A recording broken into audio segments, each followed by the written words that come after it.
Salutare tuturor și bine ați venit pe canalul meu! Astăzi vom descoperi împreună care sunt cele mai tari 5 jocuri mobile pe care trebuie să le încerci în 2024. Așa că dacă ești gamer pe mobil, stai aproape și hai să vedem topul. Pe locul 5 avem Genshin Impact. Acest joc de acțiune RPG Open World rămâne unul dintre cele mai populare și apreciate, mai ales după actualizările din 2024. Cu o lume vastă de explorat și misiuni captivante, Genshin Impact continuă să atragă jucătorii datorită poveștii profunde și graficii de calitate. Dacă îți plac explorările și luptele cu monștri în lumii fantastice, acesta e jocul pentru tine.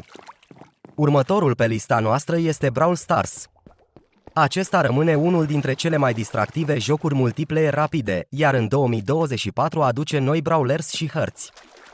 Fie că joci singur sau alături de prieteni, acest joc te va ține în priză cu bătălii rapide și moduri variate de joc. Pe locul 3 se află League of Legends, Wild Rift, versiunea mobilă a clasicului joc MOBA.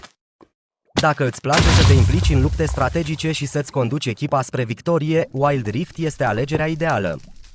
În 2024, jocul continuă să primească actualizări, aducând noi campioni și moduri de joc.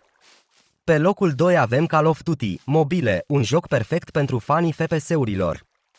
Cu grafica sa incredibilă și modurile diverse de joc, Call of Duty Mobile își păstrează popularitatea și în 2024. Fie că preferi modul Battle Royale sau clasicul multiplayer, acest joc îți oferă mereu noi provocări și recompense. Iar pe locul 1 în topul nostru se află PUBG Mobile.